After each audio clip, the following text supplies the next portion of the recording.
Mtazamaji wa Bongo 5 Network, kinachoendelea katika kanisa la Ufufuo na Uzima muda huu ni zoezi la usafi. Baada ya mkuu wa wilaya ya Ubungo kuweza kufika hapa, Mheshimiwa Albert Msando kuweza kuzungumza na viongozi wa kanisa hili, wamezunguka kila pahala kuangalia nini ambacho kilikuwa kipo au hakipo, nini ambacho kimeharibika, nini ambacho kimeibiwa na vitu kama hivyo. Lakini tumeweza kusikia viongozi wa kanisa hili wakieleza kinaga ubaga kwamba mali zilizopotea na mali zilizoharibika, huku wakiweka ufafanuzi kwamba sasa hivi kinachofanyika ndani ya kanisa hili ni usafi. Mimi ni Abraham 255 Brian Hilary kutoka Bongo 5 Network, endelea kuwa nasi kwa updates zaidi.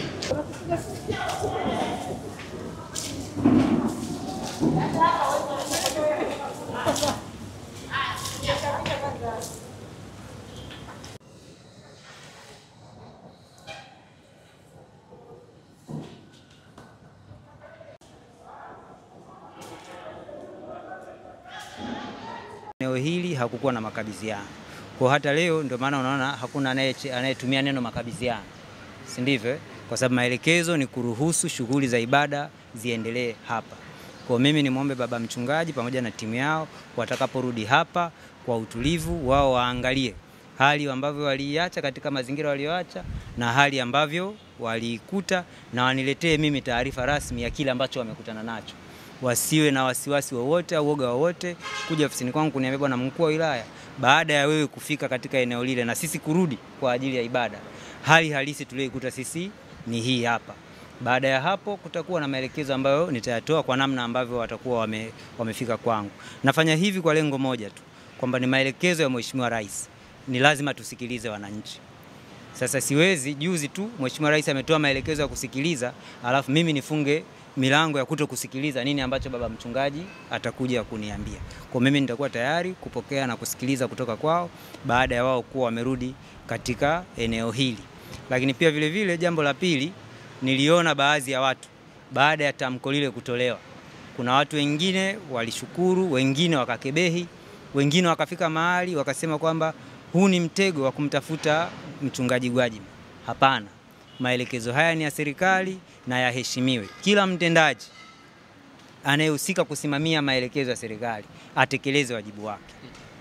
Hilo ndio la muhimu. Asije akatoka mtu akapotosha maelekezo ya waziri mkuu au maelekezo ya Mheshimiwa Rais na kuja kuleta jambo ambalo lingine tofauti.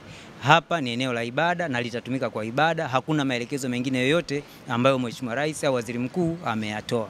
Kwa hiyo sitegemei kwamba kuna mtu yote mwingine ataenda kutafsiri anavyotaka yeye, atengeneze hofu, atengeneze mazingira. Hakuna sababu kama hivi. Kwa mimi niwape rai waumini wote, wachungaji wote waendelee na shughuli zao bila kusumbuliwa na mtu yoyote yule, kwamba hakuna maelekezo au maelezo mengine tofauti yaliyotolewa na Mheshimiwa Waziri Mkuu zaidi ya haya ambayo tumekuja kuyasimamia na kuyatekeleza. Baada ya kusema hayo, mimi nawashukuru, na kama kuna lolote, naona kuna saa ulitaka kuniuliza swali. Okay. Si umeona sasa. Lakini Mheshimiwa DC, mbali labda na milango kuvunjwa, kwa mujibu wa mchungaji wakati tunatembea naye, kuna vitu vingine ambavyo kwake pia vimemshangaza tofauti na milango tu. Labda kama tunajua ile kanisa kunakuwa kuna labda sadaka, kuna vifaa vya muziki na mali nyingine. Sasa mshangao sio kitu unachokipima kwa macho. Sasa ukiniuliza kama nimeona mchungaji ameshangaa, nikimaanisha ni kwamba ameona kitu cha tofauti na walivyoacha au kawaida ilivyozoeleka. Sasa ndio najiuliza, yani mimi nawezaje kujibia yule ameona nini? Na hapa maelekezo yangu, watu walituingiza kwenye chumba cha self, wanasema ni cha fedha, lakini wakasema ile self imevunjwa. Kwa hiyo pia sasa ndio maana tumesema hivi kwamba baba mchungaji na watu wake watarudi. Tusiwaweke kwenye pressure ambayo ni unnecessary. Kuanza kumwambia ulikuta nini, ukukuta nini, ukufanyaje. Yeye atafanya tathmini yake kwa utaratibu wake na kwa nafasi yake. Si ndivyo? Kama kuna sefu, kama kuna hiki, baada ya yeye kuwa amejiridhisha, tutapata hiyo taarifa. Kwa sababu sasa hivi tutaenda kutoa taarifa ambazo ni za kufikirika. Umeelewa kwamba kulikuwa kuna sasa hajajua, yeye ndio kwanza amefika na umemwona hapa. Hata kukagua tu hajakagua, tumetembea. Umeelewa? Ukaguzi ni kitu ambacho ni systematic. Si sawa? Atakuja atafanya ukaguzi. Leo ametembelea. Kwa hiyo hata kumsemea mimi kwamba ameona nini, hajaona nini, kuna vitu vingine inawezekana yeye akaona vipo lakini havipo, au havipo lakini vipo. Kwa hiyo yeye atafanya hiyo kazi kwa nafasi yake, kwa utaratibu wake, atapata kile ambacho atakuwa amekutana nacho, na ofisi ya mkuu wa wilaya iko wazi kushirikiana nao kuhakikisha kwamba jambo hili tunaenda nalo vizuri na haliwi chanzo cha changamoto nyingine yoyote. na nitoe rai kwamba hicho ndicho ambacho nimekitoa kama maelezo yangu au maelekezo ambayo nimeyatoa. Kwa tubaki kwenye kwamba ibada itaendelea hapa, kama kuna tathmini itakayofanyika, kama kuna jambo ambalo watalifanya wao kama kanisa, hilo liko ndani ya uwezo wao na wenyewe watajua cha kufanya.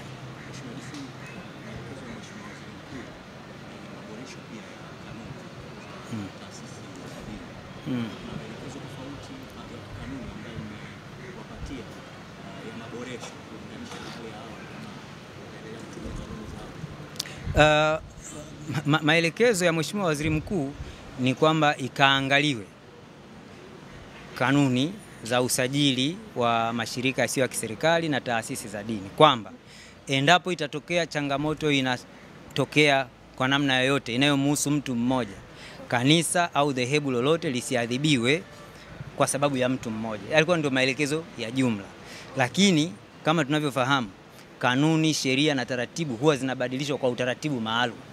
Kilichopo hapa ni kwamba kanuni zile zile, sheria zile zile, taratibu zile zile zilizopo kwa mujibu wa sheria ndizo zinazoendelea kutumika.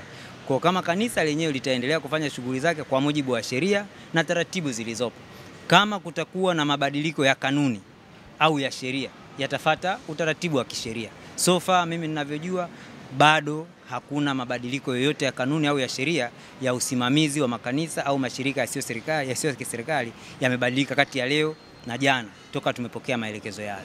Na mheshimiwa, kuna hii kwamba baada ya kurejea sasa kuna uangalizi wa miezi 6. Sasa katika kipindi hicho kuna mwongozo ambao mmewapa namna ya kufanya ibada zao au vipi katika kipindi hicho cha uangalizi? Ibada inafanyika kwa utaratibu ule ule wa ibada, kwa sababu katiba yetu inasema masuala ya imani ni ya mtu na Mungu wake. Sasa utampa utaratibu kwamba usiswali saa 4 njoo sali saa 7, huo si utakuwa umeingilia muda wake wa swala? Si ndivyo? Maelekezo ya uangalizi kwa tafsiri yangu mimi ni kwamba katika kipindi hicho lisifanyike jambo lingine lolote nje ya ibada. Yaani tusije tukafika hapa tukakuta kanisa hili sasa linauza nyama ya nguruwe, au labda linafanyika nini wakati limesajiliwa kama kanisa. Si ndio? Hii imetoka kama mfano tu, lakini msingi wa maelekezo ni kwamba ndani ya uangalizi huo ni kwamba kusiwe na uvunjifu wa sheria wowote au kiukwaji wa kanuni au jambo lingine lolote la tofauti. Lakini vinginevyo ibada, taratibu za ibada, shughuli za ibada zitaendelea kwa mujibu wa sheria, katiba na katiba yao wenyewe kama kanisa.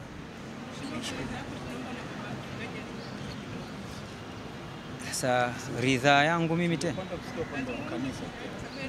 Sasa yeye baba mchungaji amesema hivi, tuheshimu pia misimamo na maoni ya watu. Baba mchungaji amesema kwa sababu hakuna ridhaa ya wao kuzungumza chochote, si ndivyo?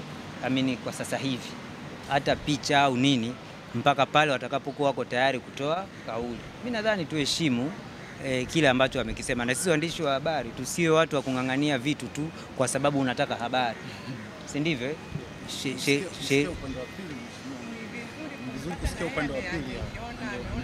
Nasema hivi, tusimame kwenye maadili ya kazi. Mtu akisema hapana, mwandishi wa habari unganganii, si ndio maadili yake? Asante na washukuruni.